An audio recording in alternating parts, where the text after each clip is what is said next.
YCP Venkateswara Reddy గారు చాలా సైలెంట్గా ఉన్నారు, మామూలుగా చాలా అగ్రెసివ్గా ఉంటారు, ఏంటి సైలెంట్గా ఉన్నారు ఈరోజు మీరు? మీరు అన్నదానికి సమాధానం చెప్పాలనుకున్నాను, కానీ మీరు పులేసి వేసుకొని నిరంజన్ రెడ్డి గారు ఆయన కేసు వాదించి ఆయనే బయటికి తెచ్చినట్టు మీరంతా గొప్పలు చెప్పుకుంటున్నారు, గప్పాలు కొట్టారని చెప్పేసి మీరు మాట్లాడారు కదా. అలా వచ్చింది. నేను చెప్పే సమాధానం టీడీపీ సోషల్ మీడియా చూడండి, వాళ్ళు ఇదే మాట వాడారు. వాళ్ళు నేను అలా వాళ్ళు అన్నది నేను చెప్పా. దానికి నా సమాధానం ఏంటంటే, ఏ కేసు అయినా కోర్టులో వాదించాలంటే కన్సర్న్డ్ వ్యక్తి క్లయింట్ దగ్గర నుంచి వకాల్తా ఉండాలి. వకాల్తా లేకుండా అతని తరపు కేసు వాదించడం వైసీపీ స్పెషల్ ఇంట్రెస్ట్ ఏంటి అనేది వాళ్ళ క్వశ్చన్, అది అక్కడ వాళ్ళు అడుగుతున్నారు. అసలు వకాల్తా వాళ్ళు ఇవ్వబట్టే, అల్లు అర్జున్ గారు వకాల్తా ఇచ్చిన తర్వాతనే మేము కేసు వాదించాం. వకాల్తా వాళ్ళు ఇచ్చిన తర్వాత మేము కేసు వాదించాం. ఇప్పుడు అల్లు అర్జున్ వైసీపీ మనిషిని కదా వాళ్ళు బ్రాండ్ చేసింది, దాన్ని మీరు ఎస్టాబ్లిష్ చేశారు. ఇప్పుడు వకాల్తా ఎందుకు ఇచ్చారు? ఆయన లాయరు ఈయన అయితే సరైన వ్యక్తి అని చెప్పేసి, ఈయన అయితే సరిగ్గా వాదిస్తాడని చెప్పేసి వకాల్తా ఇస్తారు ఎవరైనా. ఒక కేసులో క్లయింట్ ఒక లాయర్ని అపాయింట్ చేసుకొని వకాల్తా ఇచ్చిన తర్వాత ఆ వకాల్తా ఇచ్చిన వ్యక్తే జడ్జి ముందు కేసు వాదిస్తారు.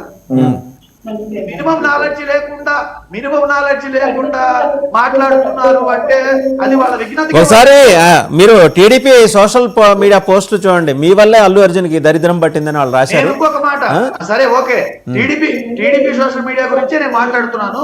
ఇంకొక విషయం ఏంటంటే, మీరు ఇప్పుడు ఒక పాన్ ఇండియా స్టార్, దయచేసి మిగిలిన వాళ్ళు మ్యూట్ లో ఉండండి, ఎక్కడో వాయిస్ వస్తుంది, మిగిలిన వారు మ్యూట్ లో ఉండండి, ఆయన కంక్లూడ్ చేస్తారు.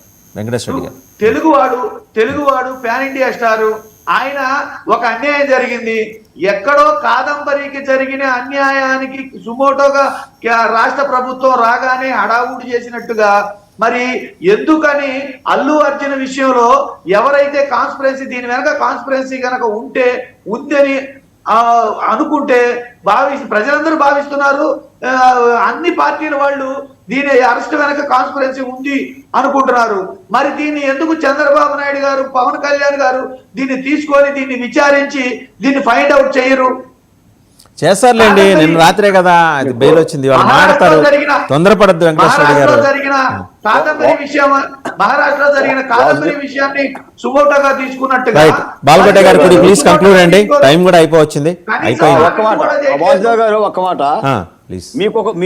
మీకు ఒక ఆశ్చర్యకరమైన విషయం చెప్తున్నా. ఈ కేసులో ఏ కోర్టు అయితే నిందితుడికి రిమాండ్ చేసిందో ఆ కోర్టే బెయిల్ ఇవ్వాలి, బెయిల్ అక్కడి నుంచే రావాలి. ఈ రోజున అల్లు అర్జున్ కూడా హైకోర్టులో క్యాష్ పిటిషన్ వేశారు తప్ప బెయిల్ పిటిషన్ వేయాలి. అది అడిగింది హైకోర్టు. బెయిల్ పిటిషన్ వినండి, హైకోర్టులో బెయిల్ పిటిషన్ వేయకపోయినా న్యాయమూర్తి విచక్షణాధికారాలతో బెయిల్ ఇచ్చాడు. ఇది అందరికి వర్తించేది కూడా కాదు. కాబట్టి చాలా న్యాయమే జరిగింది అల్లు అర్జున్ గారికి. దీనిలో చిన్న టీ కప్పులో తుఫాను గారు భావించలేదు. థ్యాంక్ యూ వెంకటేశ్వర రెడ్డి గారు, థ్యాంక్ యూ బాలకోటయ్య గారు, పెద్దిరెడ్డి రవికిరణ్ గారు, రాయపేట అరుణ్ గారు అండ్ తిరుమలరావు గారు, అందరికీ ధన్యవాదాలు. సో అల్లు అర్జున్ మొత్తానికి పుష్ప బన్నీలాగా వెళ్ళి పుష్పలాగా వెనక్కి వచ్చేసారు, రిలీజ్ అయ్యారు. సో అభిమానులు కూడా చాలా హ్యాపీగా ఫీల్ అవుతున్నారు. బట్ పొలిటికల్ కాన్స్పరసీస్ అనే విషయంలో పరస్పర భిన్నమైన అభిప్రాయాలు నిన్న ముఖ్యమంత్రి రేవంత్ రెడ్డి గారు ఢిల్లీలో మీడియా కాంక్లేవ్లో మాట్లాడినప్పుడు చేసిన వ్యాఖ్యలు ఇవన్నీ కూడా వివాదాస్పదమయ్యాయి. కేటీఆర్ సందు దొరికితే చాలు టార్గెట్ చేయడానికి ఎంచుకుంటున్న తీరు చూస్తే నేను ఇన్స్టెంట్గా రియాక్ట్ అయింది ఫస్ట్ ఆయన, తర్వాత మిగిలిన వాళ్ళందరూ రియాక్ట్ అయ్యారు. హైడ్రా కూల్చివేతల సందర్భంగా చనిపోయిన ఇద్దరి మృతికి కారణం అని మీరు అనే లాజిక్ ఇప్పుడు తీస్తే మీకు కూడా ఇదే లాజిక్ వర్తించాలి కదా అంటూ ప్రశ్నించారు. Anyhow it has taken a political turn. చూడాలి ఏం జరుగుతుందో. Thank you very much for watching.